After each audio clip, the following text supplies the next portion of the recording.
Men are good. The dehumanization of men. The callous and ruthless disregard of men's emotional pain. I don't think I even need to tell you about that. If you're a man, you understand what that means. People don't give a crap about how you feel and your emotions. They simply don't. But why? Why would that be? And I've realized the more we deny men's emotional pain, the easier it is to deny men's rights and services. So it's kind of method in the madness, isn't it? Let me tell you a story. I used to give workshops, I still do give workshops, but I used to give workshops at universities on men and the way they process emotions differently. And usually about maybe 4 or 5% of the population in these workshops would get upset when I'd talk about this. They'd get really upset, and it freaked me out. Like, why would they be so upset about men and the way they emote?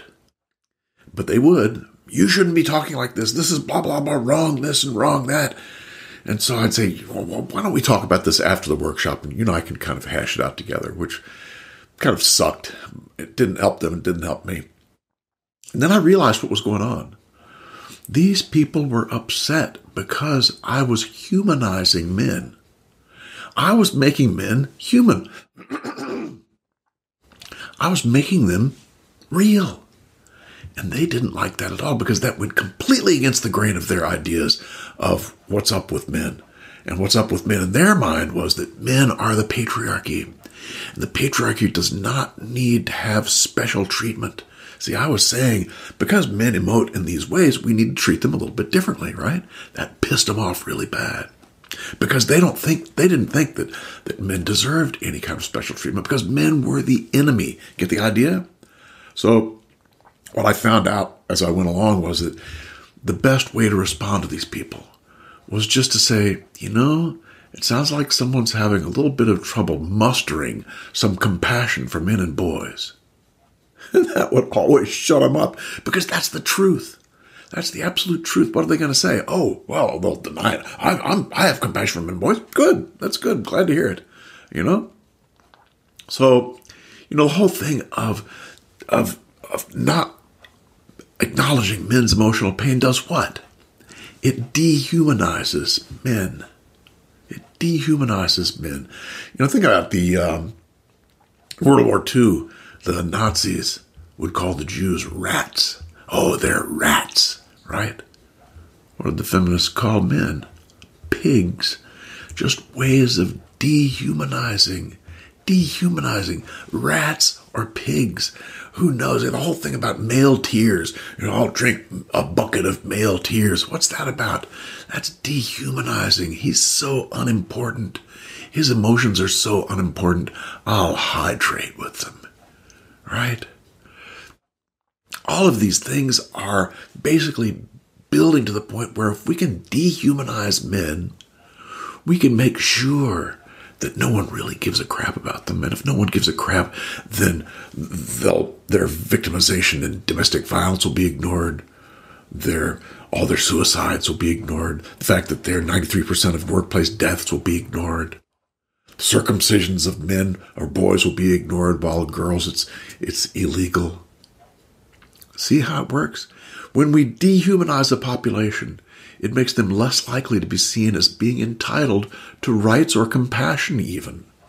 And that's part of what's happening with men, I think.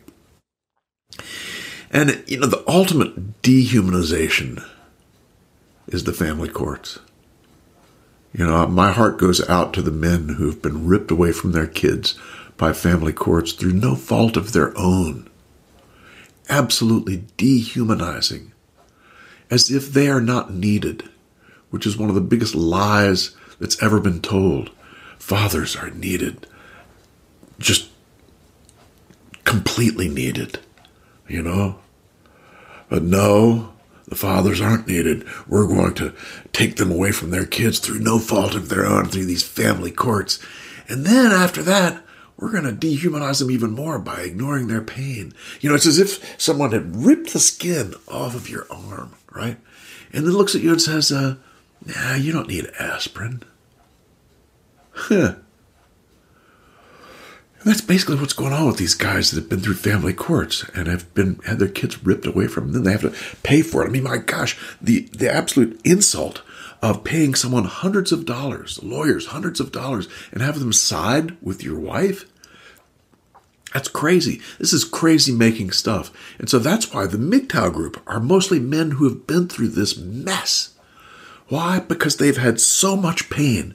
They've built up so much pain that it's taken them over the top, and they no longer are willing to tolerate the culture as it is.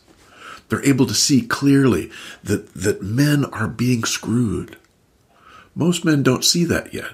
The men who have had a lot of pain, they can see it. They see it right up front. Because what's the fuel for masculinity and for men, basically? It's always been admiration and respect, right? Admiration and respect. We go out and we help someone, or we provide for someone, then we get admiration and we get respect, and this is a cycle, and then we do more, and they get more admiration, more respect, etc., right? It's going on like that for thousands of years, and in some ways it wasn't such a bad deal. I mean, at least men for their sacrifice would be respected and admired. But in the past 50 years, men are still expected to do everything, but they get no admiration and no respect. And, the best place to see this is the family courts. I mean, there's just complete disrespect and no admiration at all. And so this leaves men without their usual fuel. I mean, how a man who's gone through family courts, do you think he's going to be stupid enough to go out and white knight somebody? Oh, I'll go out and do more for someone and white knight and be the good guy, so I can get admiration and respect. No, you're not going to get that. He knows it now. He seriously knows that he's not going to be respected. He's not going to get admiration. This culture doesn't give a shit about him. So what does he do? First off, he's isolated. He's by himself. He's alone. That's why in our present state, we need to make sure that red-pilled men are together with other red-pilled men. We need to be together to support each other. We need to be there for each other because, man, there ain't nobody else out there. The blue pill men are not going to support you. The women are probably not going to support you with the exception of a few. So it's the red pill men that can support each other. But there's something else that men who are red pilled are doing. Slowly, we're starting to do. And that is, we're starting to see that we have value simply in our being, not just in our doing. And you, sir, have value in your being, not in your doing. Bill Gates could not buy another one of you. You're priceless. There's no price on you. No one can make one. Your beingness is unique, just as you are. And some men scratch their head and say, so what? What does that have to do with anything? Good question. Have you ever held a little baby? A little teeny baby, right? This little baby is 2 days old, 3 days old. You say, oh, no. Shh, quiet. You protect that baby like crazy, right? You're going to value that baby. You're going to see that baby as being precious. Why? Why is that baby precious?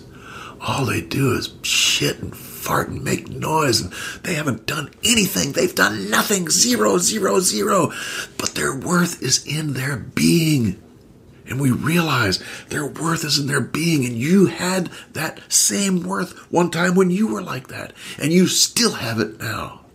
And that is one of the things that we need to work at as red pill men, is to understand that our worth is in our being. Not in what we do.